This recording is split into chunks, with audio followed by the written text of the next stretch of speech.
मी यादवराव त्र्यंबकराव पावसे, ज्येष्ठ संपादक तथा पत्रकार, संपादक साप्ताहिक कृषी साधना तथा संस्थापक सरपंच सेवा संघ महाराष्ट्र राज्य या संस्थेच्या कार्याध्यक्षपदी असलेले रवींद्र दगडू पावसे यांचा आज 43वा वाढदिवस असून ते उद्या 44व्या वर्षात पदार्पण करीत आहे आणि त्यांची माझी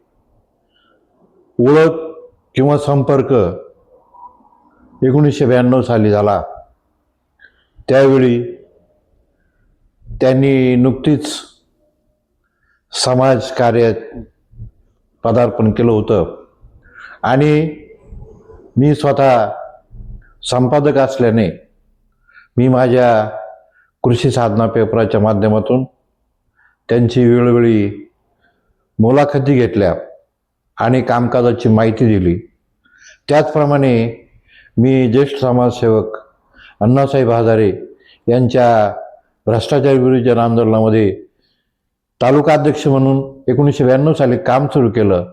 त्या काळामध्ये रवी हा माझ्याबरोबर कार्यरत होता आणि त्यावेळपासून तर साधारणपणे 2015 पर्यंत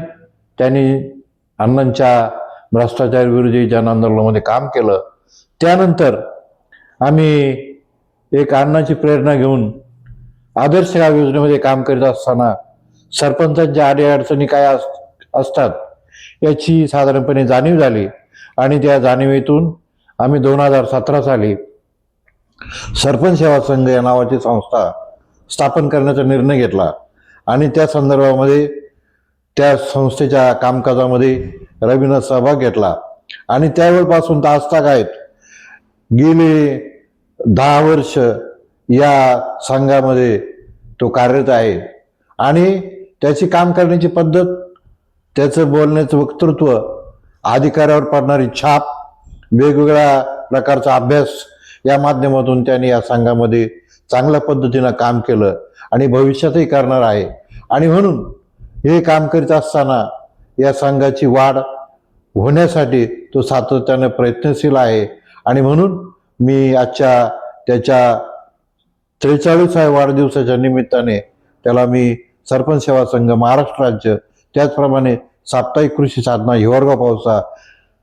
तसेच वेगवेगळ्या संस्थेच्या वतीनं हार्दिक शुभेच्छा व्यक्त करतो आणि पुढील कार्यास शुभेच्छा देतो। धन्यवाद।